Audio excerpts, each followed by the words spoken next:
That charming guy at the bar who seems too good to be true, the one who laughs at your jokes, listens intently, and offers you a safe ride home when your friends have already left? 9 times out of 10, he's exactly what he seems. But I'm the one you bet your life against, and tonight, you're about to lose. The quiet is a deceptive thing. After the work with Amelia, it descended like a thick, comforting blanket.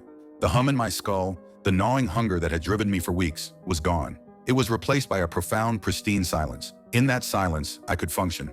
I could return to my hollow life, resetting passwords, nodding at neighbors, existing as a ghost in the periphery of society, and feel a sense of peace. It is the peace of the wolf with a full belly, sleeping soundly in its den.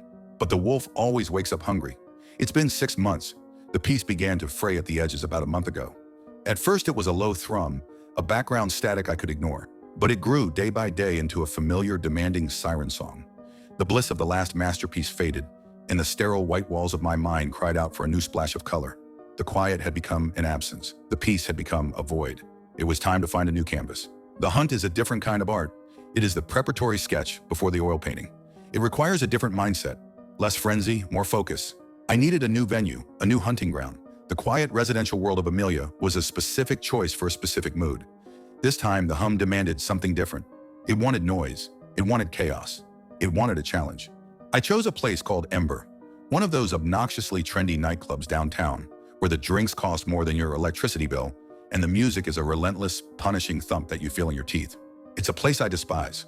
The people are peacocks, preening and posturing, desperate for validation from strangers they'll never see again. They are loud, shallow, and caked in a veneer of counterfeit confidence. And that's why it was perfect. In a sea of people screaming to be noticed, the truly invisible man is king. I dressed the part, an expensive but understated dark gray suit, no tie, a watch that spoke of quiet money. I didn't go to the bar and jostle for a drink. I didn't try to force my way onto the cramped, sweaty dance floor. I took a small table in a darker corner, ordered a bottle of scotch that cost 4 figures, and I watched. From my quiet throne, I became the confessor to 100 tiny sins, the observer of 1,000 desperate moments. The prey here is different. They are more guarded, more cynical. They are surrounded by the herd. Isolating one requires precision. It requires the perfect performance. My performance began the moment I walked through the door. I was not a hunter. I was a man of means, bored with his own success, waiting for someone or something to alleviate the monotony. I let my gaze drift, my expression unreadable. I was a mystery, and in a place like this, mystery is bait. For 2 hours, I simply observed the rhythm of the club. I watched the groups form and dissolve. I saw the clumsy mating rituals, the feigned interest, the drunken laughter. It was all a performance, a grand, pathetic stage play, and I was the only one with a real script. I saw her across the room. She was with a group of friends, all of them dressed in sequins and glitter, laughing too loudly. But she was different. While her friends were absorbed in the dance floor, scanning the room for their next shot of validation, she seemed centered. She would participate, laugh, dance for a moment, but then she'd retreat into herself, a small, thoughtful smile on her face as she watched the chaos around her. She had intelligent eyes, a vibrant, almost electric red hair that refused to be tamed, and a tattoo of a serpent coiled around her forearm. She wasn't looking for anything, and that made her the perfect target. The ones who aren't looking are the most susceptible to being found. I learned her name was Chloe. I heard one of her friends shout it over the music. I watched them for another hour. I saw them take shots, saw them grow louder, sloppier. All except Chloe. She nursed a single gin and tonic for most of the night. She was the designated anchor, the one keeping her friends from spiraling into total incoherence. She was responsible. She was careful. Oh, what a lovely, lovely challenge. The moment came as it always does. The herd began to thin. One of her friends, a teary-eyed blonde, was dragged away by a guy who looked like he wrestled bears for a living. Another stumbled off toward the bathroom and never returned. Soon it was just Chloe and a brunette, who was now drunkenly fixated on her phone, trying to summon a rideshare. I made my move. I didn't approach her directly. That's too aggressive. I walked toward the bar, my path intersecting with hers. I gave a slight, almost imperceptible nod in her direction. Not of interest, but of simple acknowledgement, as if we were two sane people in an asylum. Then I ordered a water. It was enough. A few minutes later, as her friend was still trying to navigate the app on her phone, I felt a presence beside me. "It's a war zone in here, isn't it?" Chloe said. Her voice was even, with a touch of wry amusement. "Something like that," I replied, turning to her. I gave her a small, tired smile. "I think I'm getting too old for this. Tell me about it. I'm just on babysitting duty tonight." She gestured with her head toward her friend. "This is the opening. The first few notes of the song. It's all about building a rapport based on a shared manufactured experience. We were the observers, not the participants.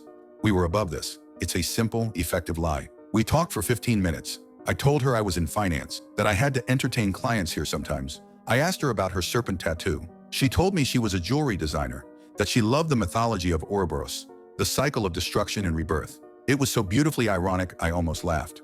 Her friend finally secured a ride. She slurred a goodbye to Chloe and stumbled out the door. Now Chloe was alone. The final piece was in place. "Well, my duties are fulfilled," she said, finishing her drink. "Time for me to disappear." "Where are you headed?" I asked, my tone casual. She named a neighborhood about 20 minutes away. "I'm heading that way myself," I lied smoothly. "My driver's waiting outside. I'd be happy to give you a lift. It's safer than trying to find a cab at this hour." This is the moment of decision, the crux of the dance. I could see the calculation in her eyes, the innate caution warring with the convenience, the politeness. She had seen me sitting alone all night. She had seen the expensive bottle of scotch. I didn't look like a threat. I looked like a quiet, wealthy man, being courteous. My performance had been flawless. "I shouldn't," she started, the responsible part of her brain taking over. "I insist," I said, my voice soft but firm. I held up my hands in a gesture of surrender. "Purely platonic. Think of it as one sane person helping another escape the asylum. Besides, my car is armored. You'll be safer in there than anywhere else in this city." I added a small, self-deprecating wink. The mention of an armored car was a calculated risk. It was a subtle display of power, of a world beyond her own. It was intriguing. It was the final persuasive note. "Okay, why not? It beats the night bus." Checkmate. The walk outside was a blur of cold air and fading music. My car, a black, unassuming but heavily modified sedan, was waiting exactly where I said it would be. My driver was me. I opened the passenger door for her, a perfect gentleman. She slid in, commenting on how clean and quiet it was inside. The sound of the city vanished the moment I closed her door. The car was soundproofed. I got in the driver's side. The engine purred to life. The dance was over. The song was about to begin. I pulled away from the curb and drove in silence for the first few blocks. I let the illusion of normalcy linger. She was looking out the window, relaxed. "So, a jewelry designer," I said, my voice the same calm, even tone as before. "Is it as glamorous as it sounds?" "Hardly," she chuckled. "It's mostly hunched over a desk with tiny tools, trying not to go blind. But I love it. I love making something permanent." "I understand that," I said. "The desire to create a lasting impression." I reached the first major intersection. Instead of turning toward her neighborhood, I turned the other way, toward the highway that led out of the city. She didn't notice for a full minute. When she did, her posture changed, a subtle stiffening. "This isn't the way to my place," she said, her voice no longer relaxed. It was tight, questioning. "I know," I said. I reached over and pressed a button on the console. A soft, definitive thump echoed through the car as the secondary locks engaged on all the doors. Her head whipped toward me. The confusion in her eyes was curdling into fear. "What are you doing? What was that?" I looked at her. I dropped the performance, the tired smile, the polite demeanor. I let her see the void behind my eyes, the cold, hungry thing that had been watching her all night.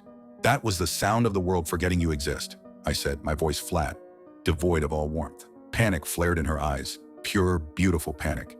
She grabbed the door handle and pulled. She fumbled with the window switch. The passenger controls were disengaged. "Let me out!" she screamed, her voice muffled by the soundproofing. No one could hear her. "What do you want? Let me the fuck out of this car!" "I want you to be my next masterpiece, Chloe," I said calmly, my eyes on the road as the city lights began to thin. And masterpieces don't get to walk away from the artist. The drive was long, an hour and a half.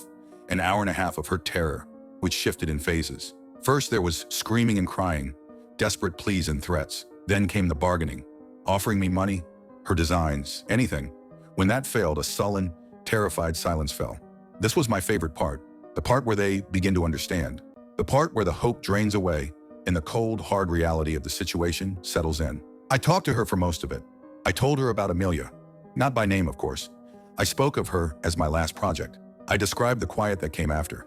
I explained my philosophy of art, my need to capture the essence of a life at its most potent moment. I wasn't trying to scare her, not anymore. I was simply explaining the process, like a surgeon detailing a procedure to a medical student. Her face, illuminated by the passing headlights, was a mask of pale, tear-streaked horror. She understood she wasn't dealing with a simple kidnapper or a common criminal. She was in the presence of something completely alien to her comprehension. I had dosed her gin and tonic at the bar, a simple, tasteless sedative. I knew it would begin to take effect about now. Not enough to make her pass out. I wanted her awake for this, but enough to make her limbs feel heavy, her thoughts slow and syrupy. Enough to make any thought of a last-ditch physical struggle impossible. Her struggles against the seatbelt grew weak, her head lolling against the window. "Stay with me, Chloe," I said softly. "The overture is over. We're approaching the gallery." We turned off the highway onto a dark, unmarked country road, then onto a gravel path that wound deep into a dense forest. Finally, a small, modern cabin came into view. It looked like something out of an architecture magazine. All clean lines, dark wood, and large glass windows. It was my studio. I parked the car and killed the engine. The silence that enveloped us was absolute, just a dead, waiting quiet. "This is it," I said. I got out and walked around to her side. She was groggy, her eyes barely open, but I could see the terror still swimming in them. I opened her door, unbuckled her seatbelt, and lifted her from the car. I carried her inside. The interior was not what you'd expect. It wasn't a grimy torture dungeon basement. It was sterile, white, and brightly lit. The main room was empty except for a single, custom-built metal table in the center, complete with restraints. On a nearby wall, neatly arranged on magnetic strips, was my toolkit. Knives of all shapes and sizes, scalpels, pliers, clamps, all gleaming, all perfectly clean. This was my sacred space. I laid her on the table and secured her wrists and ankles in the leather restraints. Her head turned from side to side, her drugged eyes taking in the horrifying reality of the room. "Please," she slurred, a single tear tracing a path down her temple. "Please don't." "Shh," I soothed, running a gloved hand over her vibrant red hair. "The canvas doesn't get a say in the painting. It simply has to be." I gave her a moment for the last of the sedatives to wear off enough for her mind to be sharp, even as her body remained leaden. I wanted her lucid. I wanted her present. "Stay wide awake," I whispered, the same words I had given to Amelia. "It was part of the ritual. I want you to be present for this. I want you to remember every second. My art has no room for clumsy, carnal rage. It is a work of patience." I selected my first tool, a small, razor-sharp scalpel. Its edge gleamed in the harsh white light. I started with her arm, drawing the tip across her skin with the gentle pressure of a painter's brush. A thin red line appeared. She gasped, a sharp, terrified sound. I made another line perfectly parallel to the first, then a third, severing the serpent tattoo on her forearm. Her skin was my canvas, and the blade was my instrument. I worked slowly, methodically, creating a lattice of shallow cuts. The individual wounds were minor, insignificant on their own, but they began to weep, the trickles of blood merging into streams that ran down the sides of the metal table and collected in a small, recessed drain. Her struggles were weak, her pleas dissolving into ragged whimpers as shock and blood loss took hold. I never delivered a single fatal blow. I simply continued my work, 100 tiny strokes of pain, until the cumulative effect was absolute. Her breathing grew shallow, her wide eyes lost their focus, and eventually her body went still. The masterpiece wasn't a single, brutal act, but the sum of all its delicate parts. When it was over, the silence that fell upon the room was absolute. Her, silent forever. Me, silent in my admiration. The hum in my head was gone, replaced by a profound, blissful quiet. The hunger was satiated. The cleanup, as always, was meticulous. The table had its own integrated drainage and sanitation system. It was a marvel of engineering. Every tool was sterilized. The body was disposed of in the same manner as the last. No trace, no evidence. Nothing left but the memory of the art. I drove back to the city as the sun was beginning to rise. I went to my apartment, showered, and put on a fresh suit for work. Chloe would be reported missing. Her friends would tell the police about a quiet, wealthy man in a suit. But I was a ghost. My face is forgettable. My name was a lie, and the car was registered to a shell corporation that no longer exists. They would find nothing. It's the same old song and dance. The hunger, the hunt, the art, the quiet, and then eventually the hunger again. It's a perfect, closed loop, the Ouroboros destroying and recreating itself for eternity. She would have appreciated the poetry in that. What's your take on this chapter? The idea of a predator using charm and a sense of security as a weapon has always terrified me. Does this scenario tap into any fears you have about meeting new people or a night out gone wrong? Let me know what you think in the comments.